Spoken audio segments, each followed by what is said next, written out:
баримтсан байна уу юу гэдгийг бид тухайн хуулиас нь харна. Тэгэхээр Монгол газрын үйлчлүүлэх тухай хуулийн 4-р зүйлийн 4-1 иргэнд газрыг дараах зорилтоор үйлчлүүлнэ гэдэг 4-1-т гэр бүлийн хэрэгцээ нэгдсэн байна. Дэлгэр бол гэр бүлийн хэрэгцээ давхар байгаа шүү дээ. 5-р зүйлийн 5-1-т иргэнд газар тариалахаас бусад зорилтоор газар үйлчлүүлэхдээ аймаг нийслэлийн газар зохион байгуулалтын ерөнхий төлөвлөгөө гэж нэг байх хэрэгтэй. Өмнөх жил хүн баталсан ерөнхий төлөвлөгөөнд багтсан газрыг л газар өмчлүүлдэг шүү дээ. Одоо газрын маргаан дээр бас маш их гадаг маргаан бол газар өмчлүүлэгчдийн нийслэлээс дараа гэтэл нөгөө юу байхгүй газар зохион байгуулалтын ерөнхий төлөвлөгөөнд багтаагүй газрыг өмчлүүлдэг. Тэгэл тэрнээсээ болоод маргаан өсгөх туслах гэдэг юм байна. Нэгдүгээр ерөнхий төлөвлөгөөнд заасан газар байх хэрэгтэй байна. Аймгийн төвийн болон хотын хөгжлийн ерөнхий болон хэсэгчдийн төлөвлөгөөнд бас заасан байх хэрэгтэй. Мөн сум дүүргийн тухайн жилийн газар зохион байгуулалтын төлөвлөгөөнд туслагдсан байх хэрэгтэй. Сумын төв тосгоны тухайн шатны эдгээр төстэй болон шийдвэр заасан иргэдэд өмчлүүлэх газрын нийт хэмжээ байршил газар өмчилж авахыг хүсэн иргэдийн тоог ишүүлсэн байх хэрэгтэй. Иргэд газар өмчлөх хүсэлтэй үн тэрэн дээр үндэслээд эрдэнэ хуралчин, эрдэнэ хөрвчтэй хуралчин энэ жил бол ийм хэмжээний газрыг ийм тооны өмчлүүлж гэдэг шийдвэр ерөнхий байдлаар гаргаж штэ. Яг тэр шийдвэр гаргах биш. Энэ жил дээр нэг 10 хүн хаана мэдж байгаа мөн шүү дээ. Гэтэ энэ жил дээр 10 газар өмчлүүлээ. Гэтэ одоо би орчихгүй шүү. Тэгээд ингээд батлсан тэрэнд нь нийлж байгаа нийслэл юм уу аймгийн засаг даргачин хэд төлөвлөгөөнд үндэслээд ирсэн үсэлтийн дагуу яг тэр төлөвлөгөөний дагуу газар өмчлүүлэх хэрэгтэй. 5-1-ийн 5 иргэнд энэ хуулийн 4-1-ийн 1 заасан зорилттой газрыг өмчлүүлэхдээ буюу нөгөө газар 4-1-ийн 1 чинь гэр бүлийн хэрэгцээ гэж байгаа шүү дээ. Ингэж өмчлүүлэхдээ 5-1-ийн 5-1-т газрын тухай хуулийн дагуу иргэний эзэмшсэн газар нь энэ хуулийн 5-1-ийн 2-т заасан төлөвлөгөөнд тусгасан иргэдэд өмчлүүлэх газарт хамаарч байгаа бөгөөд тухайн иргэн хүсэлт гаргасан тохиолдолд уг газрыг төвлөрүүлнэ гэж. 5-1-ийн 5-1-ийн 5-1-ийн 5-2 баахан 7 гэсэн юм яваад санаж магадгүй. Гэхдээ яг ингээд өөрсдөө хуулиа нэг хүчлээ хараад хооронд нь шилжүүлээд ингээ харах юм бол ойлгомжтой. Би сая ойлгомжтой тайлбарсан байна. Тэгээ бид нар нөгөө нэг төлөвлөгөөнд үндэслэн байх хэрэгтэй гэж чинь 5-1-ийн 5 заагаад тавьсан байна шүү дээ. Тэгээ 5-1-ийн 5-2 газрын тухай хуулийн дагуу иргэний эзэмшсэн газар нь энэ хуулийн 5-1-ийн 2 заасан төлөвлөгөө шийдвэр туслагдсан иргэдэд өмчлүүлэх газарт хамаараагүй бөгөөд тухайн иргэн газар өмчилж авах хүсэл гаргасан тохиолдолд энэ хуулийн 5-1-ийн 2 заасан төлөвлөгөө шийдвэрт иргэдэд өмчлүүлэхээр туслагдсан бөгөөд бусад этгээдийн эзэмших ашиглах эрх үүсээгүй байгаа газраас тэргүй ээлжинд хүн өмчлүүлнэ гэж. Өөрөөр хэлбэл бусад этгээдийн эзэмшиж өмчилж байгаа газар байж болохгүй. Байхгүй бол хэн ч эзэмшиж өмчлөөгүй газар байгаад төлөвлөгөө юмд ингээ ороод явцсан байх юм бол хамгийн түрүүнд хүсэл гаргасан хүнд үгүй шүү гэсэн утгатай. Гэтэл бидний энэ авах гэдэг газар нөгөө иргэн сэлэнгийн газартаа бас давхцаад байсан шүү дээ. Давхцал байхгүй шүү. За 21-р зүйлийн 21-ийн 1 иргэнд газар өмчлүүлэх эрх бүхий засаг дарга иргэний гаргасан өрөвдөл тухайн иргэн энэ хууль заасны дагуу газрыг өмчилж авах эрхгүй этгээд болохыг нотсны үндсэн дээр түүнд газар өмчлүүлэх тухай захимж гаргана гэж. Please not share. Бид нар энэ дээр нөгөө шүү. Бас газар өмчлүүлэх Айманга ямар юм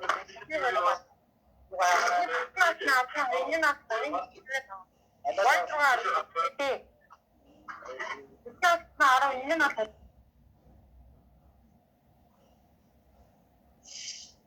За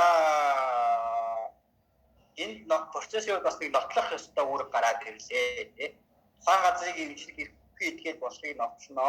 Хамгийн түрүүнд төсөлтөө өгсөн юм уу? Өөр ямар шаардлага байгаа юм тий. Гэт ингээд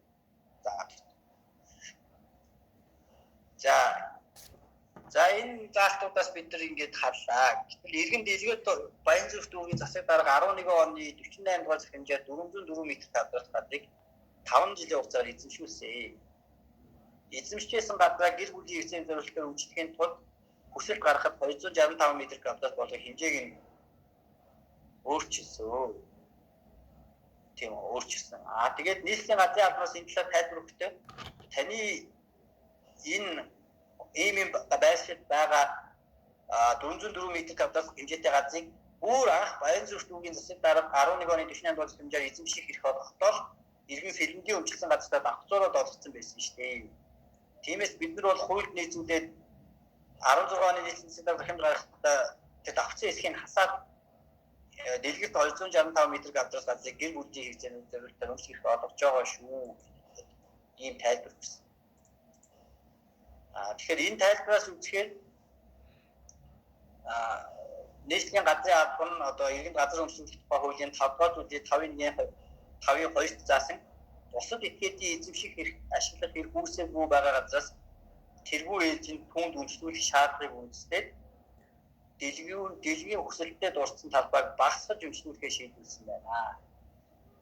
Эндээс хэдийгээр бодлогын үйлдэлд иргэн дэлхийн өсөлт гаргасан газар нь газар өмчлөх тухайын 5 дугаар зүйлийн 5-ын 1-2-т заасан төлөвлөгөөнд тусгагдсан эсрэг нөхцөл байхгүй.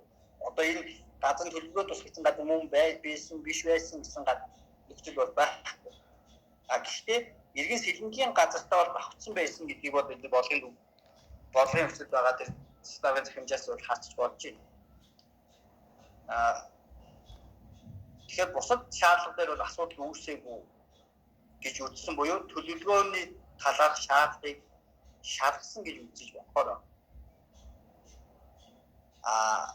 өөрөөр хэлбэл бид нар бол сэлэнтэй давтсан дээр л холбоотой нөхцөл байгаа. Тэрнээс энэ төлөвлөгөөнд тусгагдаагүй газрыг өгчээ гэсэн үйлдэл байхгүй учраас бид нар төлөвлөгөө энтертэй холбоотой нөхцөлийг хангацсан байна гэж бодлоо шалгаж явахаас өөр арга байхгүй. Тэгэхээр иймд бол нийслэлийн засаг дарга шийдвэр гаргахдаа газар өмчлөх тухайын 5 дугаар зүйлийн 5-ын 1-т хэсэг буюу 21-р зүйлийн 21-ийн 1-т хэсэг заасан шийдвэр гаргах ажиллагааны журмыг бол баримталсан байна. Тэгвэл захиргааны ерөнхий хууль заасан шийдвэр гаргах ажиллагааны журмыг баримталсан юм уу? Захиргааны ерөнхий хуулийн 4-р зүйлийн 4-2-т бол захиргааны үйл ажиллагаанд дараах тусгай зарчмыг баримтална. 4-2-ийн 5 зорилгодоо нийцсэн байх ёстой, бодит нөхцөл тохирсон шийдвэрийн үнэлэлт байх ёстой. Шүүхийн шийдвэрээр энэ заалтуудыг иш тавиад зорилгодоо нийцсэн байна уу, бодит нөхцөл тохирсон байна уу, шийдвэрийн үнэлэлт байна уу гэдэг ингээд дүгнэлт хэсэг бичээд явуулдаг. Энтэй адилхан ийм байх ёстой. 4-2-ийн 6-д бусдын эрх хууль ёсны ашиг сонирхлыг хүндсэн захиргааны шийдвэр гаргах тохиолдолд тэдгээрт бол урьдчилан мэдэгдсэн байх ёстой. Оролцоог нь хангасан байх ёстой гэж заасан. Эдгээр зарчмыг баримтлахын тулд тус хуулийн 24, 25, 26 дугаар зүйлд заасан нөхцөл байдлыг тогтоох, оцлог баримт цуглуулах, оролцогчийг сонсох ажиллагааг бол хийсэн байх шаардлагатай байна.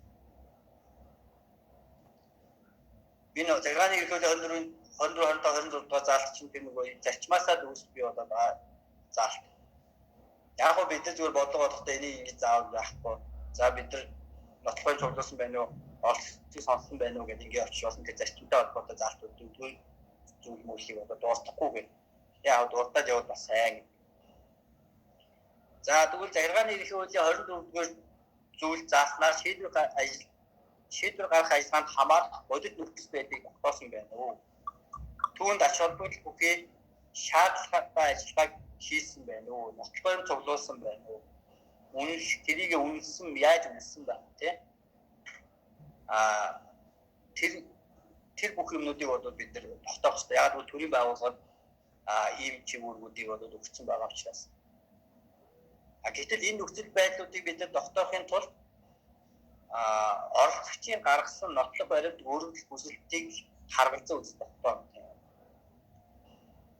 Бодлогын нөхцлөөс харахаар бол иргэн дэлгэрэн 404 м квадрат газрыг эзэмшиж байсан өөр нотлох баримт бол гаргаж өгөөгүй. Иргэн сэлэнгийн газартаа давхцсантай холбоотой нөхцөл байдлыг тогтоох хүсэлт гаргаагүй. Бусдын газартаа давхцсан талаар мэдсэн тухай бодлогын өгдөлд бол байхгүй тул мэдээгүй байна л гэж үзнэ. Тэгээд иргэн сэлэнтэй холбоотой нотлох баримт өгөх нөхцөл байдлыг тогтоох хүсэл өгөх боломжтой байгаагүй. Яагаад гэвэл мэдээгүй тийм давхцал байгаа гэдгийг тийм мэдээгүй учраас. Мэдгүй өргөн ч гэсэн тухайн хүнд бол байх. Одоо жишээ нь газрын маргаан дээр иргэн хүсэл эсвэл хуулийн ихэд хүсэл гаргахаар нийслэлийн засаг дарга ч юм уу өчтдөг. Тэгээд дараа нь нөгөө маргаан үсэд нийслэлийн засаг дарга тусалчдаг. Туслахтаа юу гэж үздэг гэхээр танаас болохгүй газар өгсөн байна. Наагуурсан доогуур нь шугам шүнжээ явдаг юм байна тий. гэдэг ч юм уу ийм байдлаар танд болохгүй газар өгсөн байна гэдэг. Тэгэхээр энэ дээр шүү шийдвэр гаргахдаа үгүй наах чинь болохгүй газар гэдгийг иргэн мэдэх боломж байхгүй. Мэдэх үүрэг байхгүй. Хуулиар болж ийн үү болохгүй нь гэдэг газрыг төрийн байгууллага өөрсдөө тогтоогоод өөрсдөө өгөх гэсэн. Болж байгаа газар өгөх ёстой. Тэгэхээр төрийн байгууллагын буруутай үйл ажиллагаанаас болж иргэн хохирох ёсгүй гэдэг агуулгаар иргэний тал шийдвэр бас өндөр байдаг. Тэгэхээр энэ сэлэнгийн газартаа давхцсан гэдгийг иргэн бол мэдэх боломж байхгүйсэн байж болно шүү дээ. Тэгээ мэдээгүй учраас хүсэлтэй өгсөн байна. Энэ дээр тэгээ бас олон ингээд хичээл болж байгаа. Үгүй энэ чинь одоо 5 оноос хойш 16 он хүртэл тэр гадаа эзэмшиж яхад хажууд нь сэлэн байшин байдаг хашаа машаа битсэн байж таараш. Тэгэхээр сэлэн мэдсэн байж таараа. Унаад дэлгэцэн мэдсэн байж таараас. Ингээ бодлогын нөхцөлийг өөрөө дэлгэрүүлж тайлбарлаад идэх бол байдаг шүү. Тийм бол боломж байхгүй учраас тийг дэлгэрүүлж тайлбарлахгүй.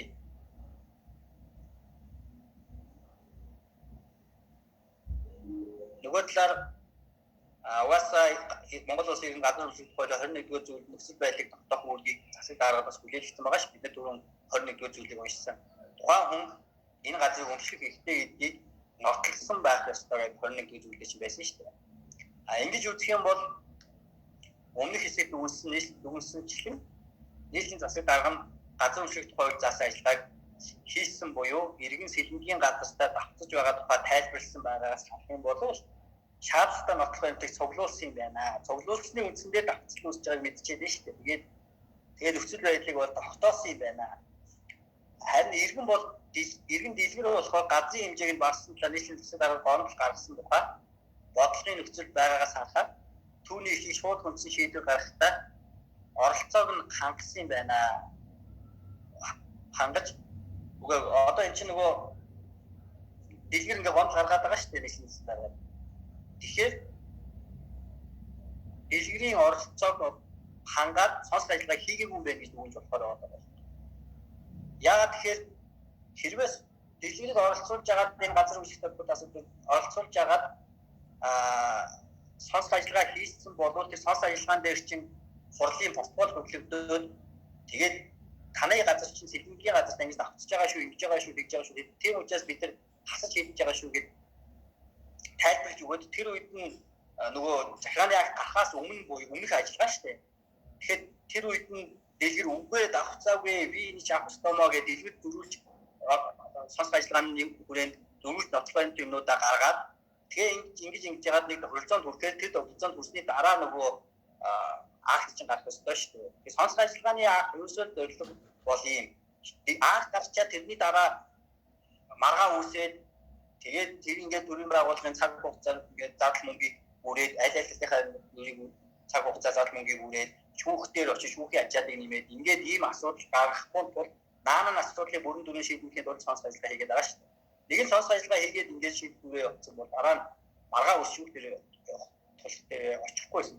Тэгэхээр гомдол гаргаа яваад байна гэдэг чинь сонсох ажиллагааг бол хийгээгүй байна гэж үзэхэр болчиход байна. Гэхдээ яг хөө зүгээр та энэ дээр нэг юм дээр бас аюу болж байна. Одоо бас анхааруулаад хэлчихэв. Захиргааны эрхлөөний 28 дугаар зүйл дээр сонсох ажиллагаа хийхгүй тохиолдолд гэж байгаа гэдэг байгаа шүү дээ. Ийм тохиолдолд сонсох ажиллагаа хийхгүй шууд шийдэж болно гэх. Тэдний нэг дээр нь бол тухайн иргэнд эрх олгосон бүрэл хондог дагуу эрх олгосон шийдвэр байх юм бол сонсох ажиллагаа хийхгүй болно гэж заасан байна.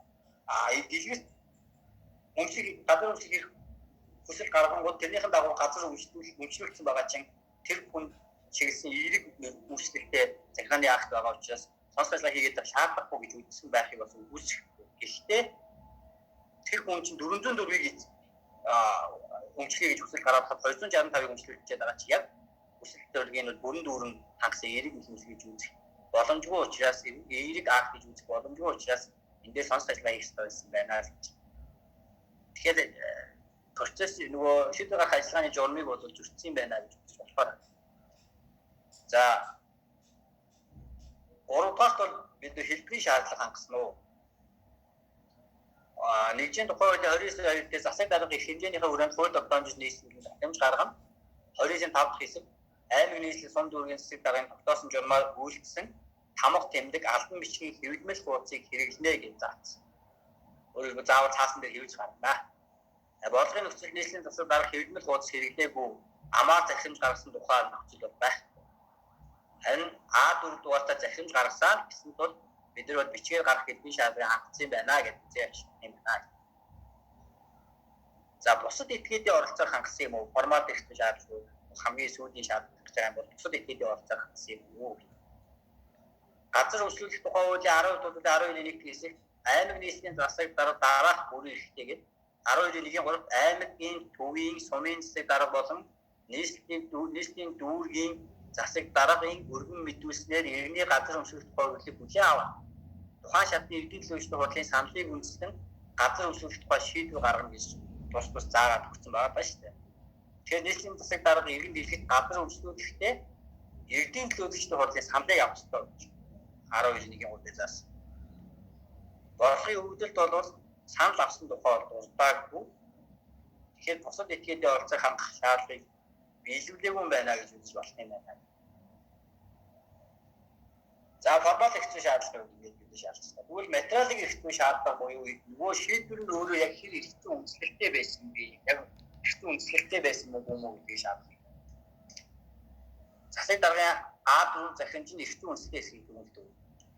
Нэгдүгээр бол Баянзүрх дүүргийн засаг дарга иргэн дэлгэт 11 он газар өмчлөх шийдвэр гаргахдаа иргэн сэлэнгийн газартаа давхцуулаа олсон гэдэг үнэлэлээр нийслэлийн засаг даргын газрын хэмжээг багасгаад өмчлүүлсэн. Тиймээс бид нар Баянзүрх дүүргийн засаг дарга 11 оны 48 дугаар захимж хуульд нийцсэн байсан хэсгэд боломжит хэмжээнд үйлдэл хийнэ.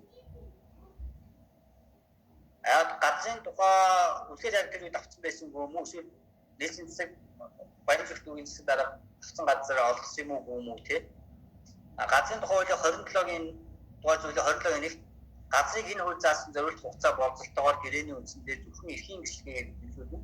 27-гийн 3-т нэг талбар бүр эрхийн гэрчлэгээтэй байна. 27-гийн 4-т хүчин төгөлдөр эрхийн гэрчлэгээний төв аливаа этгээд газар эзэмшихийг хориглоно. 31-р зүйлийн 31-ийн 3 хүсэл гаргасан газрыг бусдын эзэмшиж ашиглаж байгаа газартаа ямар нэг хэмжээнд давхцаагүй байна. 32-р зүйлийн 32-ийн 5-т хүсэл түүнд хавсарсан байр бичгийг сумын газрын даамар аймаг нийслэл дүүргийн газрын албад нягтлан хянаж шаардлага хангаагүй бол энэ талаарх үндэслэлийг хүсэл гаргаж хэлгээд мэдээлэл өгч бүртгэлээс хасна гэж тусдаас. Хууль заасан эдгээр шаардлагуудыг хангасан учраас л Баянзүрх дүүргийн засаг дарга иргэн дэлгэхэд газар эзэмших төвшөөд олгосон байж таараа байхгүй. Ингээд хүчнээ олон жил ингээд авсан. Тийм ч учраас 5 жилийн хугацаанд газар эзэмштэй холбоотой ямар нэгэн маргаан гараагүй байна. Боловсрол байхгүй байна.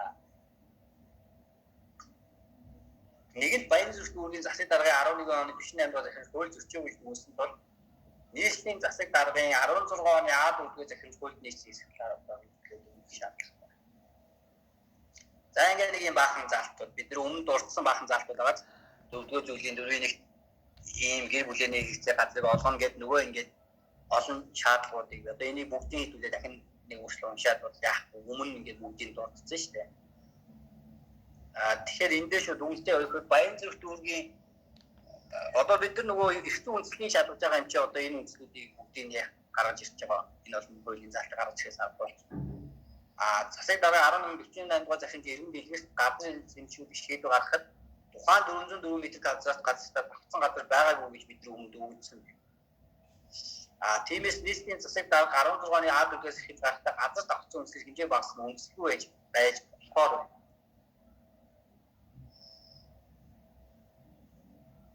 За хоёрдугаар алхмын ерөнхийд үйлчлэгүүд бид нар нийслэлийн засаг дарга 16 оны А4 захимд гаргахтаа сонсох ажиллагаа хийгээгүй. Бусад этгээдийн оролцоог хангаагүй. Зэргээр шийдвэр гаргах ажиллагааны журмыг өгсөн байна. Газар давхцсан гэсэн шалтгаанаар хүсэл гаргасан газрын хэмжээг багасгаж олгосон зэргээр хууль зөрчсөн байх тул иргэн дэлгэрийн газар өмчлөгийг хүндсэн гэж үзэхээр байна. Тиймээс нийслэлийн засаг даргын 16 оны А4-ээс хэмжээ хууль бус захааны актад тогтоох боломжтой юм гэж би боддог. Тэгээ хэлүүлээ нэг юм дээр дахиад сайн ойлголцох юм. Магадгүй та нар арай өөр байдлаар дүгнж болно шүү дээ. Хуулийг өмчлөл арай өөр хуулиа тайлбарлаад арай өөр байдлаар дүгнж болно. Тэрэн дээр бол миний энэ дүнсэн төлөвийн үнэн таамрыг буруу гэж би бол хэлэхгүй. Харин одоо ч гэсэн энэ арай буруу дүгнээд байгаа юм шиг зарим юм дээр зарим юм ингээд халаад өөрөө бодлогын зүйлийг илэрхийлж болохгүй гэсэн үгтэй илэрхийлж бичээд байгаа юм шиг юм байна харагдаж байна. Гэтэ эндээс бид нар нөгөө бодлогоод гаргачлаа суудна нэгвэж бодол хоёрдугаарт болохоор ихтэй нөгөө эцсийн хариу би анхны хичээлээр хэлсэн эцсийн хариу заавал нэг байх албагүй.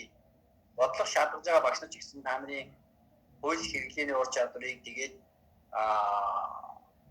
дээрээс нь одоо нөгөө бодлогоо гаргахын дагуу бодж ийн үгүй гэдгээл дүгнэлт өгөх ёстой болохоос биш тэднээс ч гэсэн төрлийн үнэн зөв хариу бас байх.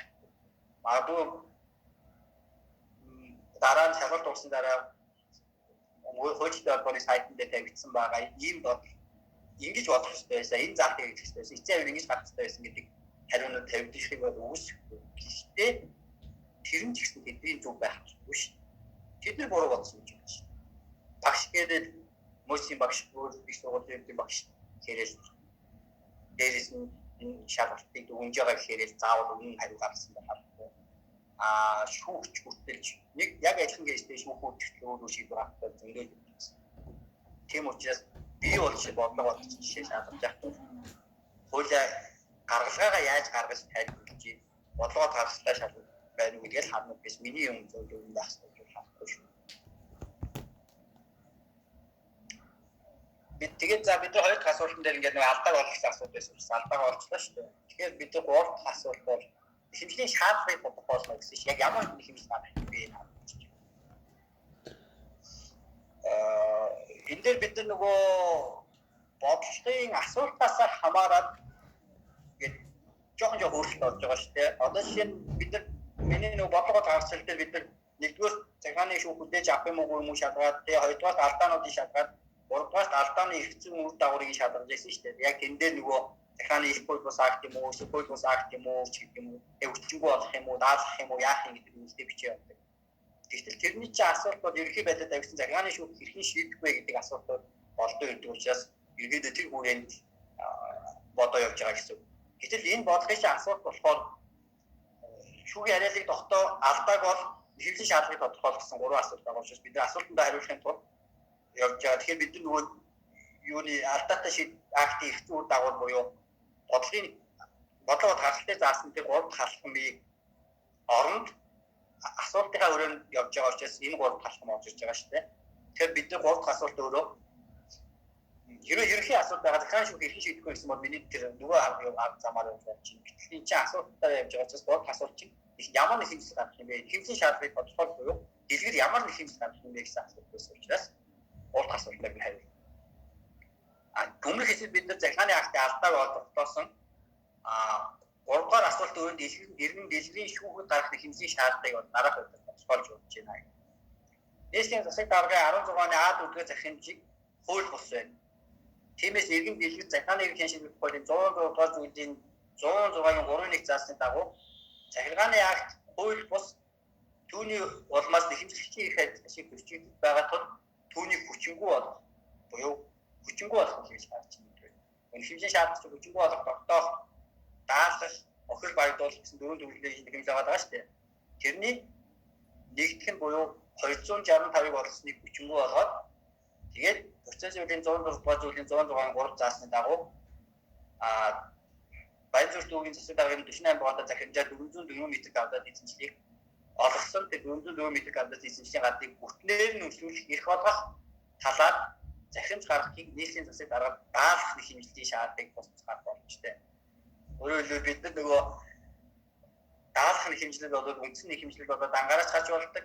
Эсвэл нэмэгдэл нэг хэмжлэл болоод хамтдаас гарч болдог гэсэн. Тэгэхээр бид нар 265-ыг олгосныг шийдвэр хүчингүй болгоод 404-ийг олох гэдгийг захирал засаг даргад даалгах хоёр төрлийн хэмжээ гаргаж болж байна. За ийм байдлаар дэлгэрэнгүй бодож болж юм да. За цагтаа ч гэсэн яг л таарсан юм. 16-д хийсэн 16-даа яг нэг 2:16-д хийсэн 3:46-д идэх чи яг цаг 32 гэсэн. Тэгээд асуулт байвал одоо ингээд бидний захиргааны хувьд бол ингээд бүтэн дуусчлаа шүү дээ. Асуулт байвал асууж болно. Байхгүй бол ингэж хийгээд болсон.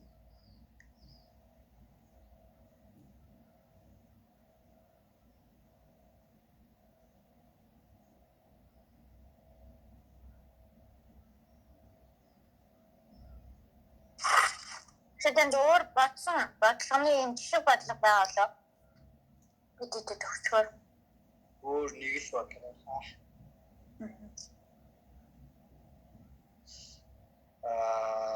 Юу яг хөө тэ шатнд хийж болно. Тэгээд юу аа одоо тэгээд дуусах үү те. Тэгээд баярлалаа. Баярлалаа.